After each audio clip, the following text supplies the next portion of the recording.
जय हिंद। तो देखिए आज से हम जियोग्राफी चालू करने वाले हैं और जियोग्राफी की हम पूरी प्लेलिस्ट बनाएंगे और पूरी जियोग्राफी कंप्लीट करेंगे और पूरी जियोग्राफी को अच्छे तरीके से जहाँ पे ट्रिक की ज़रूरत होगी वहाँ पे ट्रिक का इस्तेमाल करेंगे और जहाँ पे समझने की ज़रूरत होगी वहाँ पे समझ करके चलेंगे।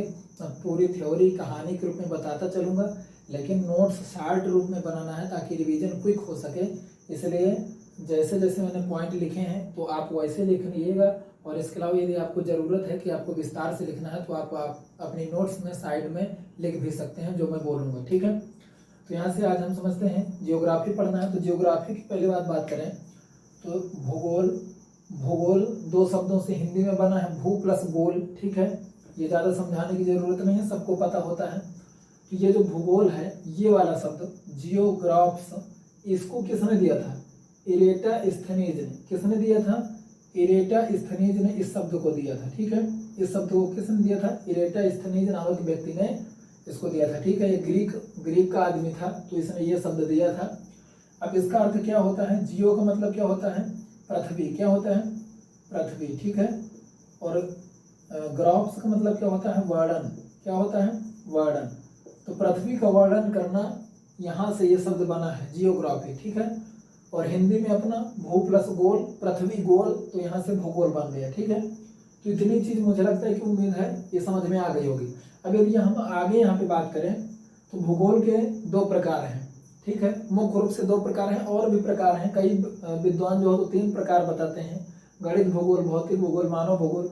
लेकिन हमें जो मुख्य रूप से हमारे काम का तो ये 2 है, ठीक है। भौतिक भूगोल और मानव भूगोल। भौतिक भूगोल में हम क्या पढ़ेंगे? ब्रह्मांड, अंतरिक्ष, ये सारी चीजें, सूरज, सौरमंडल, सारे सभी के बारे में हम चर्चा करेंगे। और जब मानव भूगोल पढ़ेंगे तो अपने पृथ्वी में महाद्वीप, देश, ये सारी चीजें हम डिस्कस करेंगे। इंडियन जियोग्राफी ये सब मानव भूगोल के अंतर्गत आ जाएगी, ठीक है। यहाँ तक आपको समझ में आया?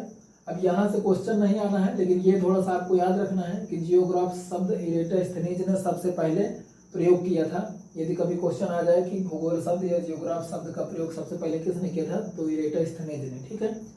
आगे हम यहाँ पे देखते हैं कुछ चीजें, मैं इसको इरेज कर देता हूँ। यहाँ पे लिखा है भूगोल का जनक किसे कहा जाता है? तो भूगोल का जनक किसे कहा जाता है? हिकेटियस को। किसे कहा जाता है? हिकेटियस को कहा जाता है, ठीक है। तो यहाँ पे आप याद रखेंगे किसे कहा जाता है? हिकेटियस को। हिकेटियस को। 1 मिनट में थोड़ा सा देख लेता हूँ, साइनिंग तो नहीं आ रही। हाँ ठीक है, यहाँ तक हिकेटियस ने किया था, ठीक है। तो भूगोल का जनक किसे कहा जाता है? हिकेटियस को कहा जाता है, इसे आपको याद रखना है। फिर अगला पॉइंट आपको यहाँ पे क्या रखना है कि विश्व ग्लोब का निर्माता, विश्व ग्लोब का निर्माता किसे माना जाता है? अलेक्जेंड्री मार्टिन वायहम को। किसको? मार्टिन वायहम को। किसे कहा जाता है? मार्टिन वायहम को विश्व ग्लोब का निर्माता माना जाता है। मतलब विश्व ग्लोब किसने बनाया? मार्टिन वायहम ने, ठीक है। यदि हम यहाँ पे आगे बात करें कि विश्व मानचित्र का सबसे पहले किसने बनाया, तो अलेक्जेंड्री मेंडर ने। किसने? अलेक्जेंड्री मेंडर ने। तो इसे भी आप याद रखेंगे, इसे किसने बनाया? अलेक्जेंड्री मेंडर ने, ठीक है। तो ये चीज आप याद रखेंगे। अब यहाँ से जो मेन चीज है, तो यहाँ से हमें चालू करना है कि जो महाविस्फोट का सिद्धांत है तो वो क्या है, ठीक है। हम पढ़ रहे हैं क्या? ब्रह्मांड। क्या पढ़ रहे हैं? ब्रह्मांड पढ़ रहे हैं, ठीक है। क्या पढ़ रहे हैं? ब्रह्मांड। तो ब्रह्मांड में हम यहाँ पे देखेंगे सबसे पहले कि महाविस्फोट का सिद्धांत क्या है, ब्रह्मांड का निर्माण आखिरकार कैसे हुआ, ठीक है। तो ब्रह्मांड का निर्माण किस प्रकार से हुआ, यहाँ पे ये थ्योरी जो निकाली, किसने निकाली? जॉर्ज लेमेंतेरे ने। किसने निकाली? जॉर्ज लेमेंतेरे ने। तो जॉर्ज लेमेंतेरे का मानना ये था, जॉर्ज लेमेंतेरे का मानना ये था कि जो सबसे शुरुआत में कुछ पदार्थ रहा होगा उसका घनत्व और तापमान बहुत अधिक था। क्या था? घनत्व और तापमान बहुत अधिक, लेकिन जो उसका आयतन था यानी जो आकार था वो बहुत छोटा था। क्या था? छोटा था। लेकिन उसमें ताप और घनत्व अत्यधिक होने के कारण उसमें एक बहुत बड़ा विस्फोट होता है। क्या होता है? विस्फोट होता है, ठीक है। और उसी विस्फोट से फिर सारे हमारे जो पूरे ब्रह्मांड में जो तारे हैं, जो ग्रह हैं, उन सभी का निर्माण होता है। तो ये इसको क्या बोलते हैं, महाविस्फोट का सिद्धांत। और इसे किसने प्रतिपादित किया, तो जॉर्ज लेमेंतेरे ने। किसने, जॉर्ज लेमेंतेरे ने, ठीक है, जॉर्ज लेमेंतेरे, ठीक है। तो इस तरीके से आपको याद रखना है। तो जॉर्ज लेमेंतेरे ने जो बोला था मैंने उसे बताया। अब यहाँ पे आपको सीधे से ये याद रखना है कि महाविस्फोट का सिद्धांत किसने दिया, तो जॉर्ज लेमेंतेरे ने, ठीक है। ये चीज आपको याद रखना। कभी क्वेश्चन यहाँ पे ऐसे आता है कि महाविस्फोट का सिद्धांत किसने दिया, तो क्या दिया था सिद्धांत, कुछ पदार्थ होगा जिसका घनत्व बहुत अधिक, तापमान बहुत अधिक, लेकिन आयतन बहुत छोटा, ठीक है, उसके कारण उसमें बड़ा विस्फोट होता है और जिसके कारण पूरे ब्रह्मांड की रचना होती है, ठीक है। यहाँ तक मुझे उम्मीद है कि ये आपको समझ में आ गया होगा। अब यदि हम यहाँ पे आगे बात करें, जो हब्बल थे, तो हब्बल नामक व्यक्ति ने क्या करा कि हब्बल नामक व्यक्ति ने यहाँ पर हमारे बताया कि जो ब्रह्मांड है उसका क्या हो रहा है, जो ब्रह्मांड है उसका विस्तार हो रहा है। क्या हो रहा है, विस्तार हो रहा है। ब्रह्मांड का क्या हो रहा है, विस्तार हो रहा है, ठीक है। मतलब ब्रह्मांड लगातार फैल रहा है, ठीक है। और इन्होंने इनकी एक टेलीस्कोप थी हब्बल नामक, ठीक है, जब उन्होंने उससे परीक्षण किया, उससे देखा, तो इन्हें इस बात का महसूस हुआ कि इस ब्रह्मांड लगातार बढ़ रहा है, ठीक है। तो यदि आएगा कि ब्रह्मांड विस्तार का सिद्धांत किसने दिया, तो क्या बताएंगे, हब्बल ने। किसने दिया, हब्बल ने। किसने दिया, हब्बल ने दिया, ठीक है। यदि हम आगे बात करें, यहाँ पे लिखा है गॉड पार्टिकल। क्या लिखा है, गॉड पार्टिकल। तो ये गॉड पार्टिकल क्या है, तो यूरोप में एक वैज्ञानिक थे। कहाँ पे, यूरोप में एक वैज्ञानिक थे, हिग्स बोसान। क्या, कौन थे, हिग्स बोसान नाम के, ठीक है। तो ये जो हिग्स बोसान थे, तो इन्होंने एक परीक्षण किया। क्या किया, परीक्षण किया। और उस परीक्षण में इन्होंने क्या किया, जमीन के लगभग 30 फीट नीचे, कितना, लगभग 30 फीट है, ये शायद इसमें कंफ्यूज हूँ, 30 फीट या शायद 30 मीटर, 30 मीटर है, कितना, लगभग 27 मीटर नीचे, 15 से 27 मीटर नीचे इन्होंने एक बड़ी सी सुरंग बनाई। क्या बनाई, बड़ी सी सुरंग। और उसमें इन्होंने क्या किया कि उसमें इन्होंने प्रोटॉनों को प्रकाश की गति से टकराया। क्या किया, प्रकाश की गति से, प्रोटॉनों को टकराया। क्या किया, प्रोटॉनों को टकराया, ठीक है। तो इन्हें क्या मिला, एक अणु मिला, एक पदार्थ मिला जिसे क्या बोला गया, हिग्स बोसान बोला गया। क्या बोला गया, हिग्स बोसान बोला गया, ठीक है। और उसी हिग्स बोसान को गॉड पार्टिकल बोला गया। क्या बोला गया, गॉड पार्टिकल बोला गया। क्या बोला गया, गॉड पार्टिकल बोला गया, ठीक है। तो ये इनका मानना ये है कि ये जो गॉड पार्टिकल है, तो पूरे ब्रह्मांड की जो बेसिक यूनिट है, जो सबसे छोटी इकाई है, जैसे हमारे शरीर की जो सबसे छोटी इकाई है तो सेल है, कोशिका है, तो वैसे ही जो ब्रह्मांड की जो रचना जिससे होती है, तो वो क्या है, गॉड पार्टिकल है। क्या है, गॉड पार्टिकल, ठीक है। तो इस तरीके से आपको याद रखना। अब यहाँ पे एक चीज और याद रखना है आपको कि जो गॉड पार्टिकल का जो प्रैक्टिकल किया था, किसने किया था, हिग्स बोसान ने। यहाँ पे मैं लिख देता हूँ, किसने किया था, हिग्स बोसान ने। किसने किया था, हिग्स बोसान ने, ठीक है। तो ये किसकी थ्योरी पर किया था इन्होंने, तो हमारे यहाँ के जो वैज्ञानिक थे सत्येंद्र नाथ बोस। कौन थे, सत्येंद्र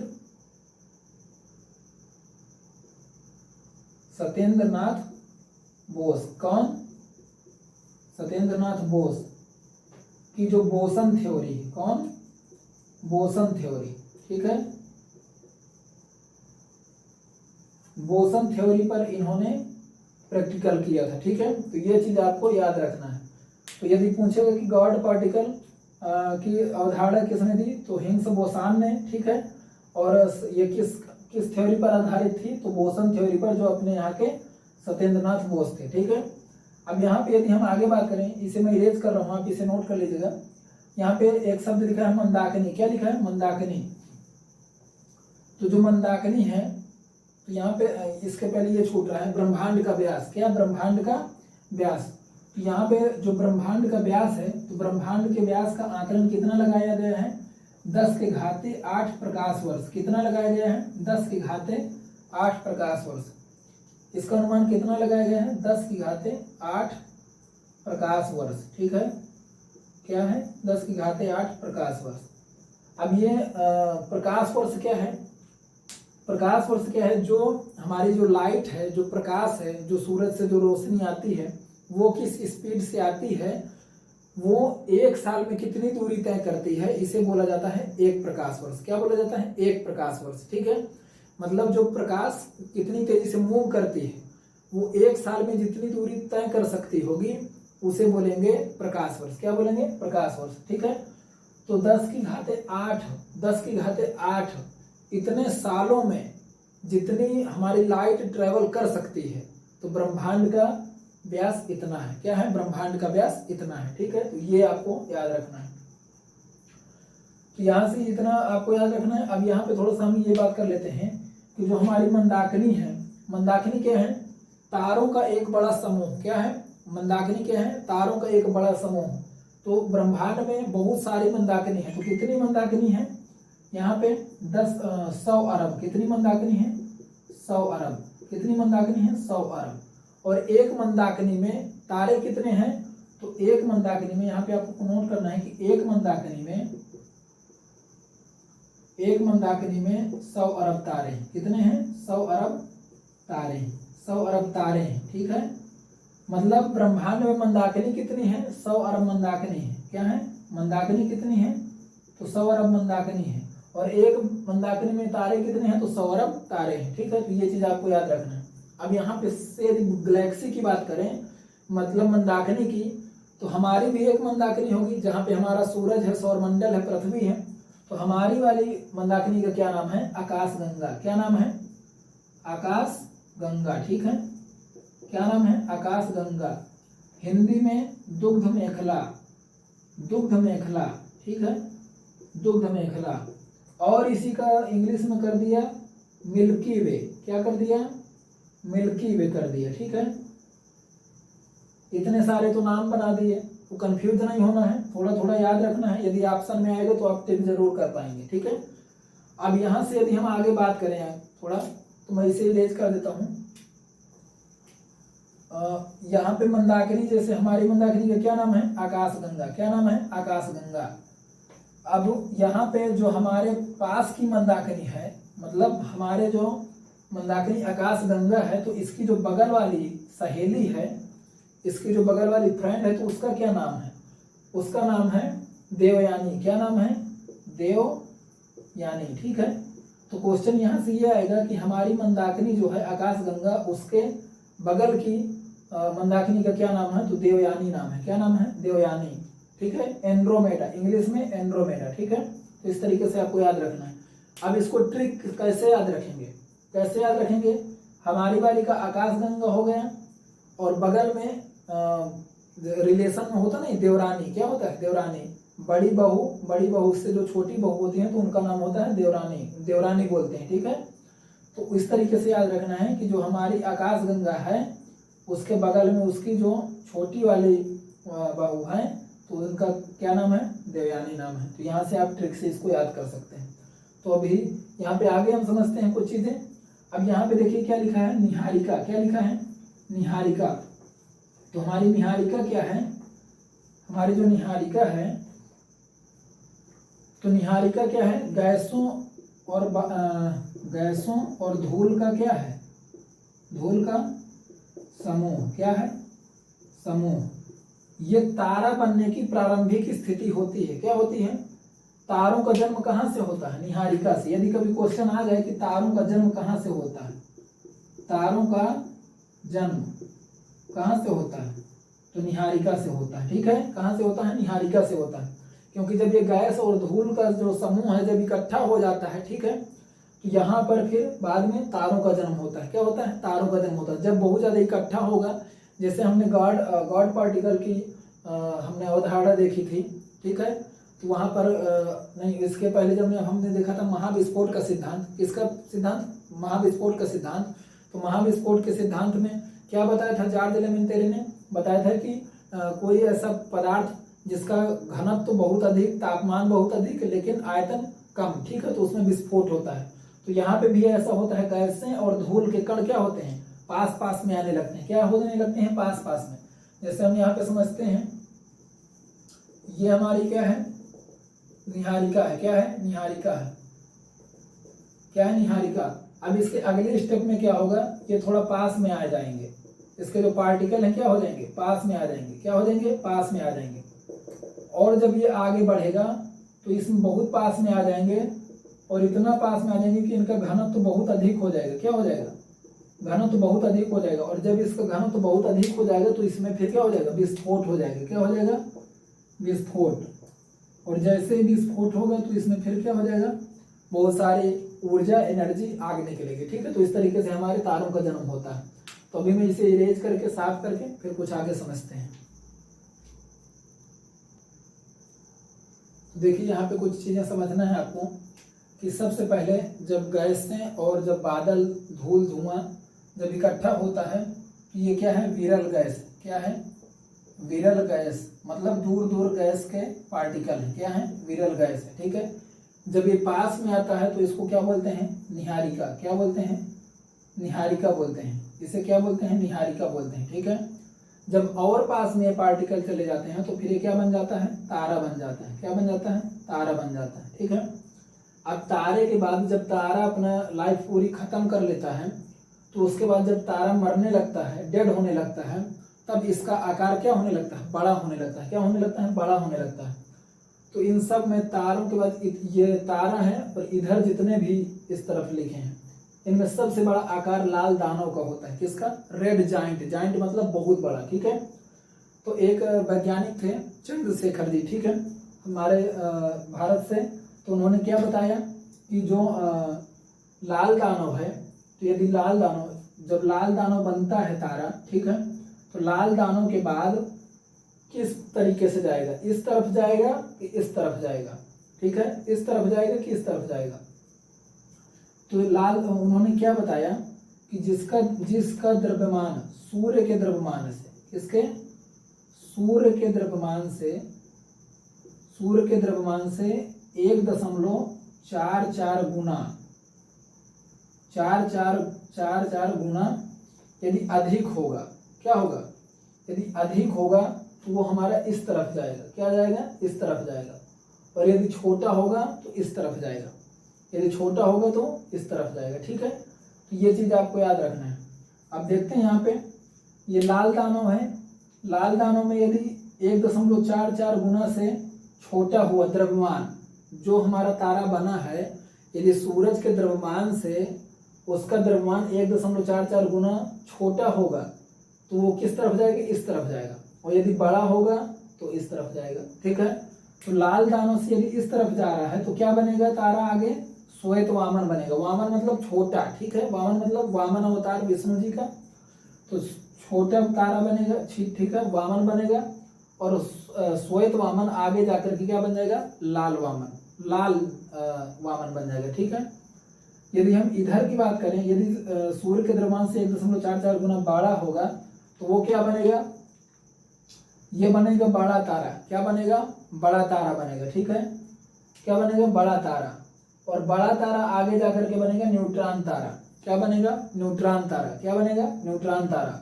अब न्यूट्रॉन तारा से 3 टाइप से बन सकता है। एक तो हमारा ब्लैक होल बन सकता है, एक पल्सर बन सकता है, एक क्वेसर बन सकता है। ठीक है, न्यूट्रॉन तारे से ब्लैक होल, पल्सर, क्वेसर 3 चीजें बन सकती हैं। तो ब्लैक होल जो है तो इसका घनत्व तो बहुत अधिक होता है। इतना अधिक होता है कि कहते हैं कि इससे लाइट भी क्रॉस करके नहीं जा सकती। ठीक है, इसकी जो ग्रेविटी होती है इतना अधिक होती है कि ये लाइट को भी अपने अंदर पूरी तरीके से समा लेती है। ठीक है, इस तरीके से ब्लैक होल की ग्रेविटी सबसे अधिक होती है। ठीक है, और इसका जो डेंसिटी होता है, जो घनत्व होता है तो बहुत अधिक होता है। ठीक है, यहाँ पे देखें तो जो पल्सर और क्वेसर हैं, यदि ये बनते हैं तो ये बहुत तेजी से मूव करते हैं। क्या करते हैं, ये बहुत तेजी से मूव करते हैं। तो ये चीजें आपको थोड़ी सी याद रखनी है, मैंने समझाने के लिए बता दी। अब यहाँ पे मैं इसे इरेज करके जो जो इम्पोर्टेंट है, जहां से कभी क्वेश्चन आते हैं, तो अभी मैं इसे लिख रहा हूँ आपके सामने।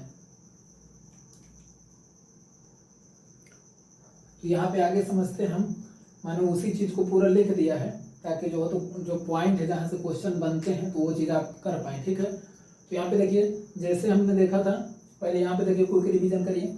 यहाँ पे जैसे विरल गैस, फिर हमारा बनेगा निहारिका, फिर इसके बाद क्या बनेगा, यहाँ पे बनेगा हमारा तारा, फिर इसके बाद बनेगा लाल दानव, फिर लाल दानों में यदि हमारा जो तारा बना है तो यदि वो सूर्य के द्रव्यमान से 1.44 गुना से यदि कम है तो क्या बनेगा, वो इधर बनेगा जाके श्वेत वामन, फिर बनेगा लाल वामन। ठीक है, यदि हम आगे इधर पे बात करें, यदि वो सूर्य के द्रव्यमान से 1.44 गुणा यदि अधिक है तो वो क्या बनेगा, यहाँ पे हमारा बनेगा बड़ा तारा। ठीक है, और बड़ा तारे का जब क्या होगा, विस्फोट होगा। क्या होगा, विस्फोट होगा, तो फिर वो क्या बनेगा, न्यूट्रॉन तारा। और न्यूट्रॉन तारा जब आगे जाएगा तो न्यूट्रॉन तारा हमारा 3 चीजें बन सकता है, ब्लैक होल, पल्सर और क्वेसर। ठीक है, ब्लैक होल, पल्सर और क्वेसर। तो ब्लैक होल का घनत्व तो बहुत अधिक होगा, ये लाइट को भी अपने अंदर से गुजरने नहीं देगा। ठीक है, पल्सर और क्वेसर ये दोनों मूवमेंट करते हैं काफी तेज से। ठीक है, और ये अंततः पल्सर और क्वेसर ब्लैक होल में ही जाकर के गिर जाते हैं, मतलब इनका अंत सब ब्लैक होल में हो जाता है। ठीक है, आगे देखते हैं हम यहाँ पे क्या हमने देखा, तो लाल दानों में क्या होता है, ईंधन खत्म हो जाता है। जब तारे का ईंधन खत्म हो जाता है, जो तारे में हमारा ईंधन होता है तो क्या होता है, हाइड्रोजन और हीलियम। क्या होता है, हाइड्रोजन और हीलियम। ठीक है, क्या होता है, हाइड्रोजन और हीलियम।